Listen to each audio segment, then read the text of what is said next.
Ladies and gentlemen, welcome. This is Miguel on the radio. Today is the 3rd of September, 2025, 5 o'clock. We are here in the Polish capital, Warsaw. Miguel on the radio is not alone. We have a special guest, and we're very happy because the show brings surprises. And I've been announcing this guest for a while.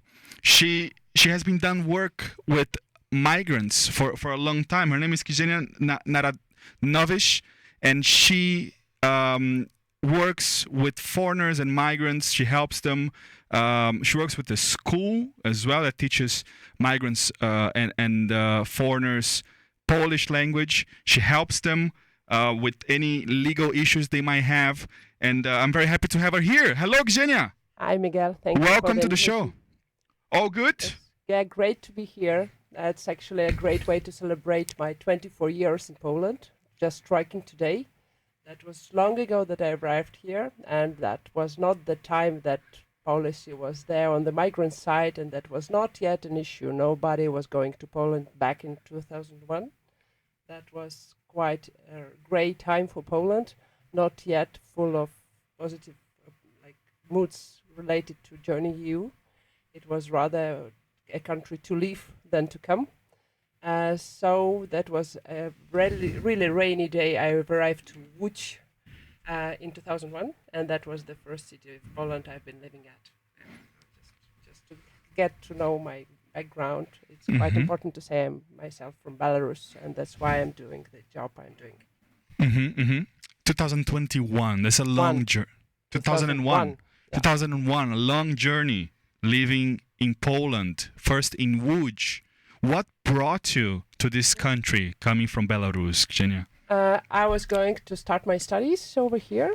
I was a scholar of a Polish embassy, which was granted, the scholarship was granted to the Polish people with Polish roots. And that time in 2001, I was lucky to get my scholarship for a 3-year period. And which was the city which was hosting, as now they're doing, students who were learning Polish in order to continue their higher education in Poland. With me, that was just 1 month that I have spent in Łódź, and later on I've moved to Warsaw, where I've started my studies at the University of Warsaw, Faculty of Social Applied Sciences, which later on brought me to my career and to my area of both professional and scientific interest, which is supporting migrants in the new country and also supporting the realization of their social rights. And that's actually since 2006, when I've graduated, that I'm into Foundation for Development Beyond Borders, which is proudly representing foreigners and supporting them on all stages of their legal issues, legal procedures, starting from their first visa up to the point they get Polish passport. That's sometimes a long story. That's beautiful. That's beautiful to know your background. We have also another special guest. What's it's a he or is a she? He, and he's Przesław. It's a small, little, cute little doggy, and we love to have a mascot on the show. So yeah, I don't know how to pronounce his name properly, but hopefully to the end of the show I'll be able to. It's a very nice, very cute dog. The short is Plush. Plush. Oh, I can do that. And that one is quite easy because it's like both Polish, English, or if you would tend to speak Russian, that would be still Plush, and that's still how he looks. So it's quite easy to guess. Plush, iди sюда, Plush, iди сюда. He's Polish speaker. Very nice, very nice. Okay. So, Gwinea, what's the most common issue with migrants when they come to Poland? What's the struggle? What's the most common struggle? It depends. That greatly depends on where they do come from, what's the reason they come from, which moment, on the political agenda they come at, what are the people supporting them, so who are they with, and it also depends on their age, on your citizenship, on your educational background, on if you are good at making connections and networking, or if you're rather introvertic. So all those things can influence. It depends on your family status, it depends on your income, it depends on how well off you are in terms of maintaining your stay, and if you can really support yourself without being in a legal labor market for a while. So all those things influence the situation. I would not say they're common issues, because on a daily basis I'm having meetings with people from very different backgrounds, and those are not just different countries, those are different reasons, those are different motivations to stay, and those are very different backgrounds. And Polish legislation is not very easy as well. We have almost 70 types of legal paths into temporary residence, and also beyond that we're also having some types of visas, and we also have paths for people who are seeking for international protection, and bundles of rights and obligations people tend to connect with the status is huge, and the conscious about those is not always sufficient to maintain the stay. So the stereotypical expectation of migrants shared through other migrants of different background is often not just not supportive, but even harmful, because they have some misinterpretations. That's one part. So a kind of conscious of your very peculiar situation and your peculiar possibility to plan something in Poland. That's the one thing which people do not really pay enough attention to. Another part is that we are facing really tough bureaucratic burden in Poland. It takes too much time, it takes too much effort, not everything is digitalized, so that takes you a long, long way to plan your future, to bring all the documents, and they could be lost in the process, which could also happen is that procedures are much more longer than we would be expecting them to be, and thus people are changing their lifestyle in the meanwhile. So those things can happen, like you reach 18 years within the course of the events of the procedure, and then all of a sudden you get new expectations to fulfill. You need to fulfill completely new criteria to get your residence permit. And then it's not just about temporary residence permit. Those things also face people who are into their long-term residency of EU, those people who are looking for settlement permits. It's also the case of people who are submitting for the citizenship of Poland. And it's quite possible that in the course of those procedures, legislation could also be changed, which is the case on a regular basis. So I'm working with this issue since 2006, and I would never expect that we would experience such rapid changes as we did this year, which is just a record setter in terms of how many things have changed and how drastic they were for the foreigners who are already staying here, and how toughly they have changed the way people have to plan their futures. So it's not an easy path. Oh. But what happens most often is that people don't really have enough documents to fulfill all the conditions they're expected to, and then I just carefully go through the case to find out what was already done, what needs still to be done, and what could be done just in case to protect the individual in case of misinterpretation by inspectors, which is quite often a problem, in case of political changes and legal changes due to that, either in case of changes in the individual situations, like, for example, somebody is quitting the job, or somebody is getting married, or somebody is getting pregnant, and all of a sudden that's not just one kid but a triple, and that all influences your possibility of legal stay. Oh wow. So it is not just bureaucratic but complex and a constant change system. Yes, it's very dynamic, and at every part of that process you have to pay you just not only have to pay attention to the legislation in force, but also to potential changes, both in individual's life and in political agenda. And just taking it all into consideration, you can go through the process in a more predictable manner. Wow, Gwinea, I'm from Brazil. I've been living in Poland for a year and a half. I have Italian roots, citizenship. My mother family comes from Italy to Brazil, migrated, and through a very bureaucratic process, I was able to get my passport. The system made it almost impossible to get it, but I went through it, and at the time, that was 2015.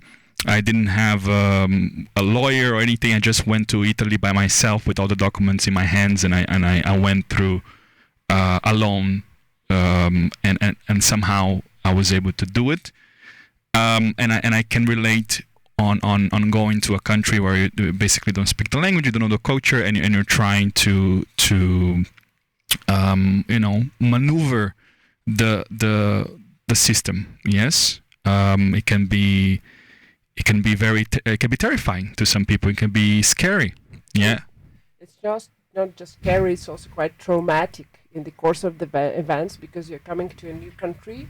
You are expecting to make any kind of investment into both your social life, into economically, you're also making a huge investment. You are taking lots of risks in many areas. You are getting rid of your former life, and all of a sudden you face plenty of risks, and some of them are not easy for you to predict. Some of them are beyond your consciousness through the whole process, and you just can find out that you also had those types of risks later on. And the very heavy part for many people is that their expectations have been ruined because that's not the life they've been expecting. And that's very often that I see my clients very, very much disappointed with what they have been thinking prior to coming here and what they have to go through during the process of their legal stay maintenance and getting their temporary residence card or getting their long-term residency, up to the moment when they are almost about to get citizenship, and all of a sudden some of them are a kind of public enemy or something, they're not the ones who are given the citizenship, for example. And those are very traumatic stories which are not just disappointing, they're ruining your lives. It's also a case of the youngsters who've been deported recently with the political decision, and some of them have been actually taken to the army already. So it's completely not the life they have been expecting in terms of their individual story. That's definitely a tragedy, and there are many more tragedies just being here, with making people stuck in Poland for a long while, with not seeing families, with not being in position to start their work legally in Poland, with not being in position to plan their mortgage or planning their family. They're completely out of those possibilities just because of being stuck in the bureaucratic pattern, which is just not designed according to the possibilities of the Polish system. Yeah, I can identify with that, and yeah. Now that you brought it up, I work as I'm a comedian. I'm a stand-up comedian. I do this full-time in English here in Poland, and I work with foreigners, and I think comedy, it's a way of expressing yourself and letting out what you don't like about society, perhaps making people feel empathy or feel your perspective. Yeah, you open yourself and you criticize the government or the system in a way to bring laughter, yeah, to your case or situation. That's something that you know how it feels, and only you know how it feels because you've been there. And often the case when you go to one of those stand-up shows where foreigners, they live in Poland, there's always the mention of the Karta Pobytu. There's always this Karta Pobytu. Yeah, it's like waiting for the Karta Pobytu. Everything takes so long, and it's waiting for like a Karta Pobytu. And now that you bring this up, it really is something that a lot of foreigners, they look forward. They wait for this Karta Pobytu, yeah, in order to work and etc. Yes, I just send you the video on the YouTube, which is actually a song about Karta Pobytu, which was just recently produced by Ukrainian musicians. So maybe we would have a chance to listen to that. But yes, that's the record I saw, and I've realized you have to be an epic hero to go through the struggle, to wait, to have enough patience to go through that process, to bring all the necessary documents at the proper time, to submit them so that inspectors finally submit it into your case, into your folder, and they're still there by the moment the one who is taking the project of this decision can have and look into that.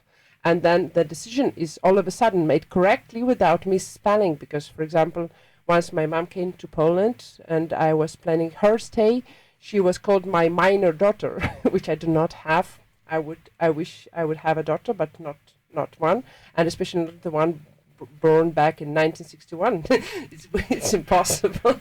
However, that was in her files, and that took us another year to write a complaint and to get the decision after the appeal. So that's how the administration is working, and that's how the algorithms are not still there to recheck on humans' mistakes, while humans who are working in public administration, migration area, I think they're surviving their own individual tragedy of how Poland can be attractive to foreigners from very different types of lives, very different paths and lifestyles, with very different opportunities, career changes, visions, family perspectives. And yes, I think it's quite a challenging job. They have to go through the sets of documents under changing legislation without having this internal migrants background to understand why it's all going on. So it's a very challenging process, and also for them, for the inspectors. I can imagine. So the reality, yes. So you see the people coming from all over the world with different situations, different conditions, and they come with expectations, or sometimes they are realized artists, perhaps coming from other places, or what I see a lot here, that they are talented people, for comedians or artists from different walks of life, yeah, and they come to Poland, and in order to stay in Poland, they need to have a job, because correct me if I'm wrong, but it seems like if you are foreign in certain situations, and if you are unemployed for more than 3 months, you are not allowed to stay in the country. That depends on the path you take to legalize your stay. Mm-hmm. As I've mentioned before, it's like around 70 possibilities, and you choose a path. So sometimes it's quite clear which one is yours, but it could happen that you are at the same time, married to one gentleman, getting through the divorce process, working, studying, and maybe you're already in love with another gentleman, and in the meanwhile, possibly you would be a priest at some church which would allow you to, which would not be Catholic one, so it could be not on the list of the Ministry of administration. So all those things could be possibly the path which you take to legalize your stay.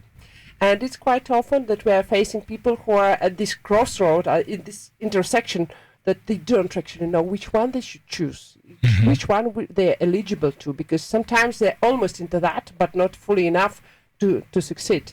And sometimes they're sufficient to comply, two of them, and they they have to make this choice. Which one and why should they choose? Mm-hmm. So those are the issues they come up to me with. It's quite often that we are having people who are staying in Poland just basically because of the language courses at Polish Linguistic Institute, because that's also a possible way to stay if it's about obtaining your visa, or if it's about your temporary residence card, which would be issued for 1 year, and that could be the change that could give you sufficient time to maintain your career, to set a company, to work with the context you have, and to somehow plan your future in Poland. So all those paths are available, but it depends, your citizenship, if you are into visa-free movement or not, if you really have to be on the move to travel back home or not, or if you can stay here and you have enough patience to stay for a longer while, if you are economically sufficient to start your business here, or if it's not a matter of time and you would probably investments. So all those possibilities should be foreseen once you are planning your future, because it could also be that you have already started the company, but the company is not yet sufficiently growing to maintain your legal stay. And that could be the tragedy. If your legal plan is not working, you cannot stay to develop your company. So many things can also be upsetting at the process if you are not prepared to potential outcomes, if you do not have the plan B for your legal stay procedures. So those things are, they are very much determining who we are and how we act in terms of migrants' lives in Poland, and what are the changes and challenges we undertake, and what are the choices we make. Mm-hmm. So 70 different paths to choose from, and people they need to choose carefully, and they need to plan. Mm-hmm. And when you say the future, how long is do they need to play? Do they need to plan for the amount of time they want to stay here? If they want to stay for a year, okay, they plan for a year. But if they want to stay longer, they plan for 10 years. If they want to get the citizenship, they plan for more than that. Is that the case? That's the case. We don't know yet how long we should plan if we are about to get the citizenship with the current propositions, because the proposition which is led by the president right now is that we have first to maintain our long-term stay in terms of settlement permit, either long-term residency of European Union, and only afterwards we need to spend 10 more years to apply for citizenship. That's the proposition right now. Previously and at the moment it's 3 years after long-term settlement.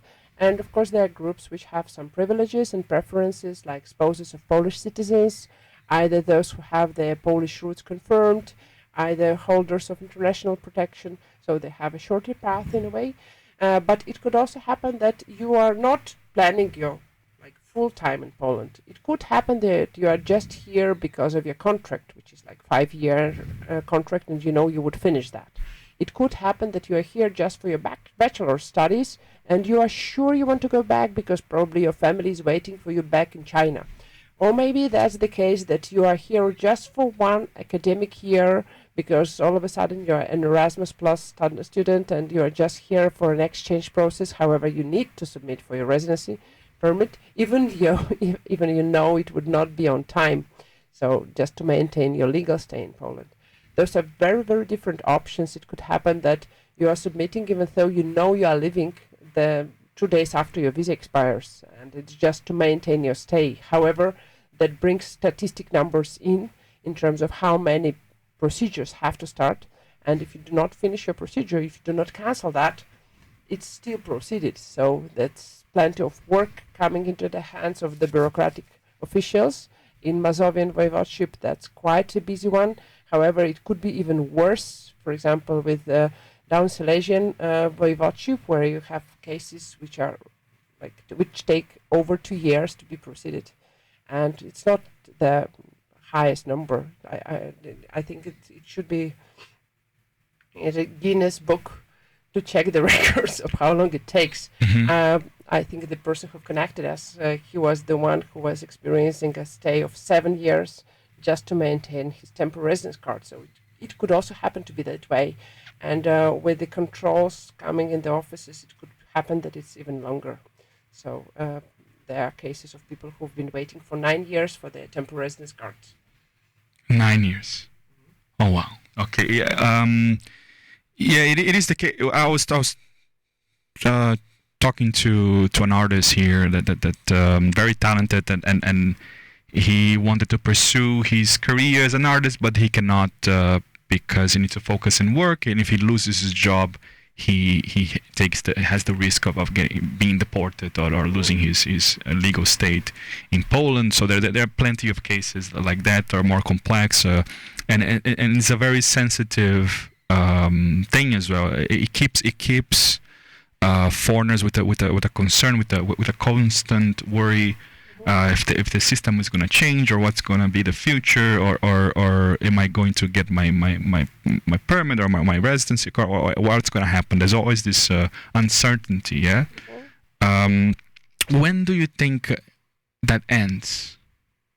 It depends. It could be the moment when you are fed up with the public administration and you just know statistically it's not your peculiar case, but that's just how it's working. It could be the moment when you are getting married to someone and this type of residency permit, which is basing on your spouse, is actually almost guaranteed and you are sure you will get the next one. It could happen that for some people, the naturalization process, once they get either citizenship or maybe sometimes long-term residence permit, which is lifelong actually, they give this feeling of, success and at the same time some kind of happiness that they don't have to come back to submit their next application for the temporary residence card. For some people, I've heard from a client, the fact that procedures last that long already gives them some kind of certainty that there is a future, at least for a couple of months, And in those couple of months, they can succeed with some, new decisions, new work offers, some new opportunities to stay, or maybe with earning some more money to make some changes, like, starting new educational path, or going through some course, or starting some internship. That really depends a lot. For some people, that was also the moment they have found out that they have Polish roots. With one of my clients, it was 15 years after he arrived to Poland that he found that his grandfather actually is Polish. So he was just, he was not expecting that, and he just found those documents back at home once he was in Belarus. So that could be the story as well. It's very different. For some people, it's a constant worry of how they're gonna do if they lose the job, or if they cannot really maintain sufficient income for their family, and what happens if they not just them, but their family members, like their partner or their children, they are not in position to get their next step in terms of submitting for the residence permit and actually obtaining it. For many people, this uncertainty leads also to choosing some kind of form of legal stay, which is more predictable, like with situations of many Belarusians who were working in Poland, but with the events going on in Belarus, they've decided to move also for international protection, because that gave them a chance of kind of relief in terms of planning their future for the upcoming periods. So that could be the change. For some people, that the change comes after they confirm their knowledge of Polish as a foreign language, because that grants them the chance to get the long-term residency, either citizenship. So that also, that's a barrier. They overcome it and they feel calm. Yes, that's how it works for some people. For some people, it comes with the sufficient income when they feel like they can actually afford their staying in Poland for a while, because their business has already developed, even though they have to go through the process again and again. So it's very, very different. It's quite individual and subjective. Ksenia, yes. Let's say a person that arrived in Poland with any of those options and different solutions, different bureaucratic procedures, and somehow found themselves stuck or afraid. Someone that perhaps became an illegal migrant in Poland, and it is without knowing what to do. What's the best path for a person that is listening to us that perhaps found themselves illegal in Poland, for them to find the best way forward? Under the current law on foreigners, there is a path to legalize your stay, even if your stay is irregular at the moment. Mm-hmm. So it's not 100% guaranteed that you would get this type of permit. But if your particular situation demands your stay in Poland further on, maybe because of your illness, maybe because of your family situation, maybe because of the pending cases in the courts, or maybe because of some broader public interest, that could be proceeded and the residence permit could be granted. In some cases, that's about your family relationships as well, and that's like not particularly the same case. It could also happen that people who have Polish roots, they can submit for their residence permits even afterwards their stay is already irregular. So for some of them, it's a matter of not going back home at all, because they just don't have a chance to move out of their country and they're afraid to go there.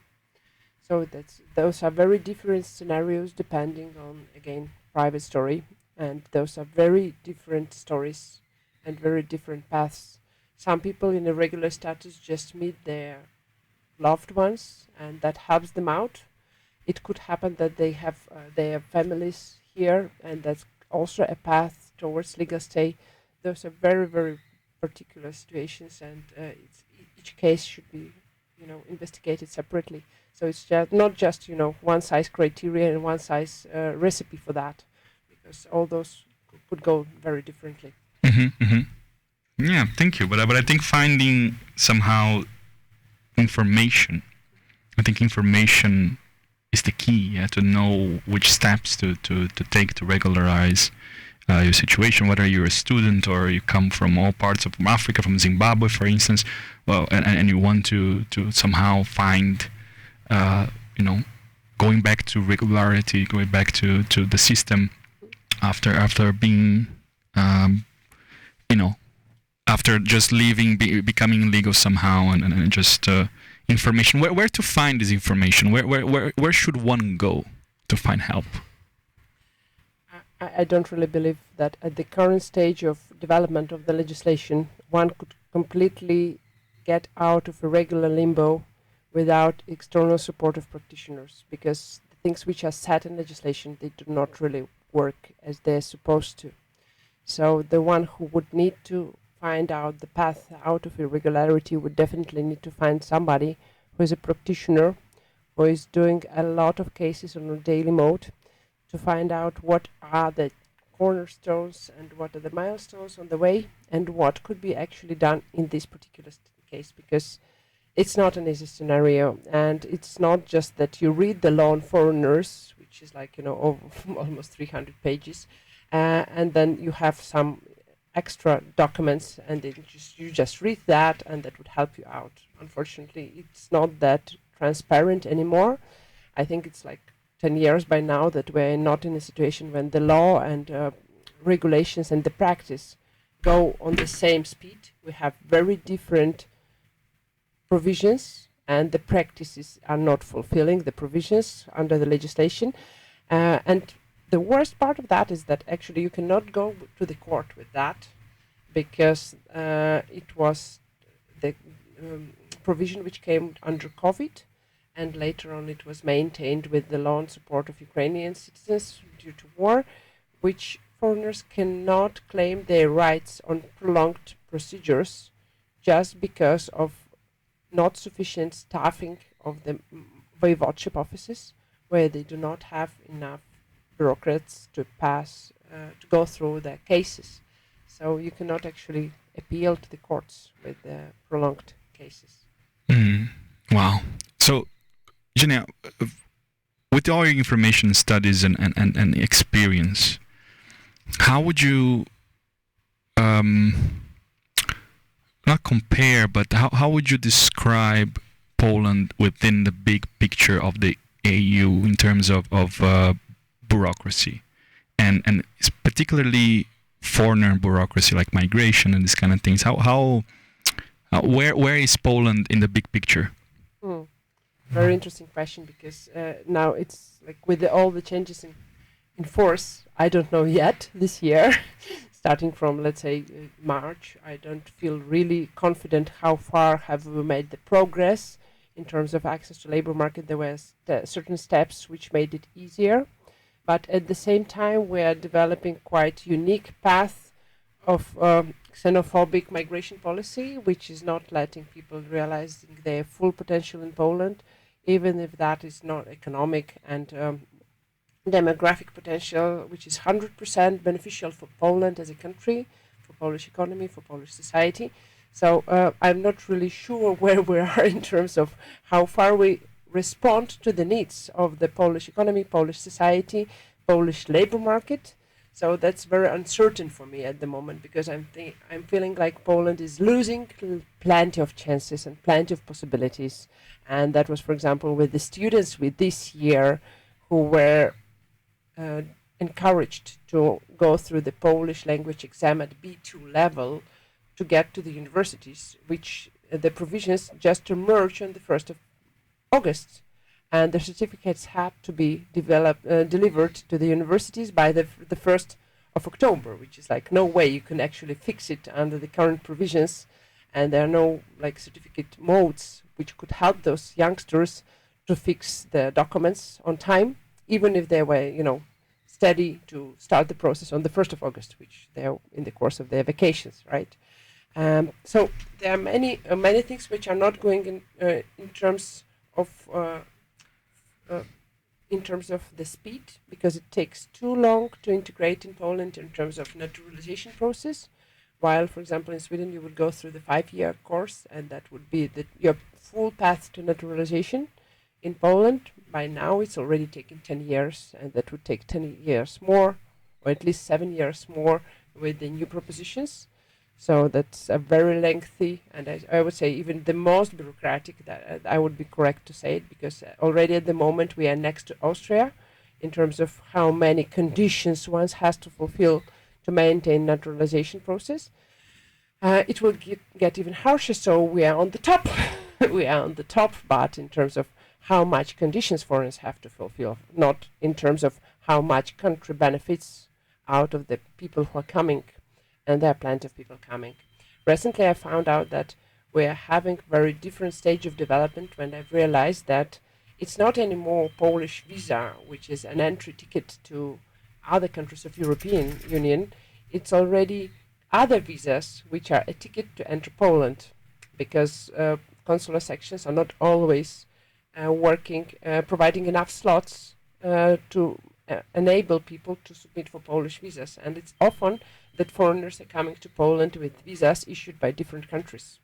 Many of them are touristic visas, like many of them are coming from the countries which traditionally have been, encouraging tourists to come. And those are the people who start their path in Poland with these types of visas, just because consular sections are not staffed enough and do not have enough slots to provide. Oh wow! So it's like it's very different path than it was, like, let's say even 10 years ago, when Poland was already very popular, but Polish visa was available. Wow, yeah, that's that's a perspective that I think a lot of people that don't know. Maybe the locals or Polish nationals, they don't even realize how hard it is to come or to leave or to have a regular stay here. It doesn't matter what you want to do, what's your purpose, if you want to build a business, if you want to invest, if you want to actually add something culturally or more financial benefits to the country. There are many boundaries, yeah? And that keeps a lot of opportunities away, big opportunities at times, businesses and investors and corporations and opportunities to grow as well, yeah? Yeah, at the moment we are facing like quite a lot of welfare chauvinism towards policies regulating migrants' social rights, and it's quite often that migrants are not treated as good as citizens are treated, even though they are contributing not least. And sometimes it even takes more to live in Poland, in terms of your renting a flat, in terms of transportation tickets back and forth to come to Poland, and all those things related to your, for example, access to healthcare, access to education, language courses, again, your visa process. So all those things actually cost, and some of them are benefiting directly the government, while the others are benefiting either Polish companies or directly Polish citizens, like, for example, flat rent, right? So those are the things which are at the moment in a risk of decrease. As less foreigners are coming here, probably less flats would be rented out, and probably less workers would arrive, and then less taxes would be paid. Under demographic conditions of Poland, I think it's not a beneficial part of the story, but that was the vector of the politics since a couple of years that we're facing in response towards visa affair. I don't know if you remember, it was probably before you came, Mm-hmm. and didn't touch you directly, but that was a case of current government politicians attacking the previous governing party in terms of their quite liberal access to, like, the efforts to give more visas out. So earlier, the more visas were given, those were the achievements. Now it's faced other way around, like the less visas we give, the better country we are, like we are taking care of not having too many foreigners. That's a new, like, vector of changes and new vector of the politics. And Gina, you are related to a school. Yes, tell us a little bit about the school, please. Okay. Yeah. That have all started in 2006, that the Foundation for Development of Beyond Borders has started, and then in 2009, when we have started the language courses for foreigners in Warsaw, that was just across the road here at Górskiego Street, just the next neighborhood here. We had just 2 rooms, and we had plenty of people who were eager to learn Polish. And at that time, there were not so many schools offering any Polish language courses. We were happy to provide this opportunity with the support of European Funds project. So we could offer free of charge language courses, and that was the very basic point when we have just developed this service to accompany our legal services in terms of providing people with the chances, like with the information, but sometimes also with the support and representation in public administration towards their legal stay procedures. Later on, the school was growing successfully. We unfortunately didn't have sufficient funding through the whole process, but we developed paid courses, which are still very democratic in terms of prices, and we're trying our really best to maintain really good quality in terms of having our teachers prepared with the program, in terms of going through the tests and linguistic audit for our students, in terms of getting specific provisions for those who are getting prepared for governmental exam of Polish as a foreign language, either for those who are just making their steps towards PLC exam of Polish, which is needed especially if you are getting to prepare for the university. You would need B2 certificate for that. So the school was growing, and with the time we had more and more students. We decided to separate it from the foundation, and at the time Polish Linguistic Institute has emerged in 2015, so that there was a separate also legal entity in a while, which had accredited mode of the program, which actually had plenty of teachers already involved. Some of them are working with us like 13 years by now, so it's a long story of our cooperation, and with the years of work they've gained plenty of experience, plenty of nice provisions of how could they attract more students, how they can keep them motivated, how they can track their progress, and how can they support them at different stages of development. We have tried to make our authors course, and that is already in the program. We differentiate between Slavic groups, which have different speed from international groups, because there we take the people who have no Slavic origin, who have not been speaking any Slavic languages before, and for many people who don't know Slavic languages, it's a great challenge to be in the same group with them. So we have decided to separate those two, and that's why those groups have slightly different tempo of courses. With the COVID, we have provided online and offline classes. So online classes are growing, and we have people from not just Warsaw and not just Mazovian Voivodeship, but also all over Poland, and some of them are elsewhere in the world. Some of them are, for example, in Indonesia, getting prepared for their work in Poland to speak some basic Polish language before they arrive. We also have some policemen in United Kingdom who have been learning Polish in order to do their job in London. We have people who are motivated to learn Polish because they have their Polish roots and they're, for example, from Brazil. So that's also a story of people. We had some people who are professors at universities, and they came to our teachers to work on their Polish proficiency in order to teach Polish back in Australia. So those are very, very different people, and many of them are very untypical in terms of what we would expect from the language school, because those are not just particular students who are like daytime students of universities, and in the evening they come for the courses. Some of our students are even over 80 years old, and they're still progressing in learning Polish. Others are just to turn 18, and they're making their steps, very intensively, because they just need to pass the exam by February. And that's the huge motivation they have right now, to learn Polish on a daily basis, like 5-6 hours per day. Some of them are joining the groups. Others are taking individual classes, which is also available online or sometimes in school as well. We have authors courses, which are focusing on phonetics, or some of them which are focusing on writing. There are groups which are helping people to maintain their grammar good enough to pass the exams. So, because that's often the trouble if you've been learning Polish on your own or just with Duolingo, so you don't really get the principles of the grammatics, and that's one of the important tasks during the exam. There is also a Polish course, like Poland in a nutshell, where we try to present like what is specific about Poland everyone needs to know about before arriving here. Actually, it's better if you know it before arriving, but once you're already here, you also have to be conscious of that, so as to know what is particular about Poland and what are the specific sides of Poland, to get to know if you come from different countries. So we are trying to compare Poland to other countries and other nations, depending on like different areas like media freedom, economic development, demographics, labor market. So we're trying just to show where the Poland is at different types of developmental processes, also highlighting the history, highlighting the social situation, helping people to find out more about the legal provisions in force. So there are many practical aspects as well. And beyond the teaching, it's also examination center. Since 2020, Polish Linguistic Institute is running Polish language exam. Exam of Polish as a foreign language, starting from B1 level up to C2 level. We are having those exams 4 times per year.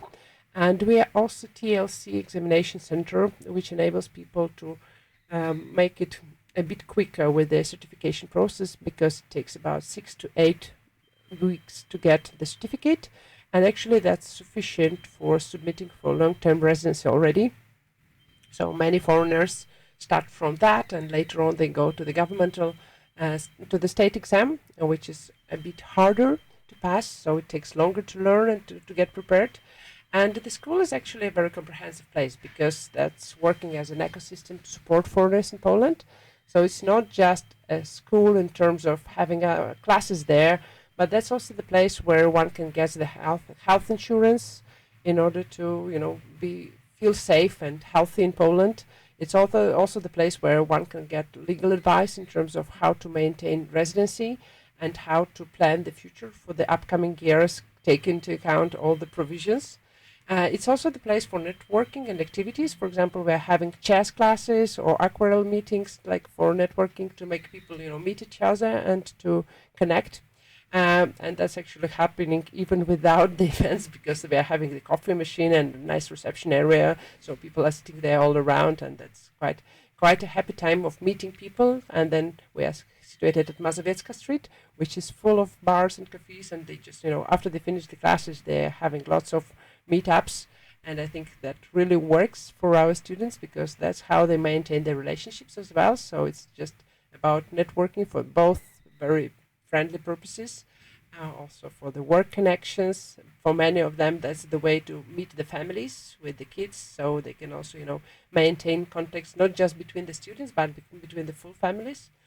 And that's the way to maintain the first connections while in Poland, to make it a bit easier to complain about the things which are happening here, to find somebody who is in a similar situation and probably already knows some life hacks of how to get out of that and how to proceed further. So that's the place we are going to maintain in the very similar mode later on. Recently we have gone through the kind of a small reconstruction within our office, so we are trying to make it as cozy and comfortable for our students as it's possible. And the other thing we are getting prepared this autumn is that we are having a new, really digitalized web page platform, which will make it easier to find out which group to join.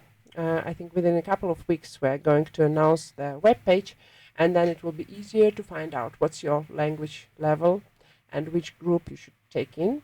We are taking care about the students through their whole process of education. So if, for example, our student maintains their legal stay through the courses, we're also supporting with an application form for temporary residence card, so that our students feel confident of the time they plan for school and beyond that, so that they're sure about accomplishing all the conditions to obtain their residence cards. So that's with the work we do.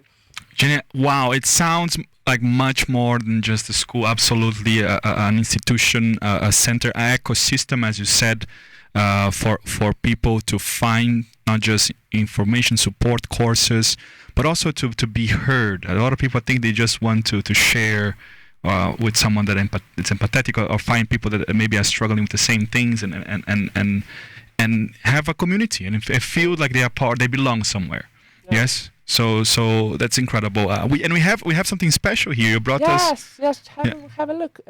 First of all, I want to invite everyone just to see us on the 21st of October. We are going to have an open day at Polish Linguistic Institute. So I would probably share the note on the Facebook of IMI Radio. And I also have brought the gift certificate, which is a voucher for a language course at our institute for the upcoming trimester, starting from October 2024.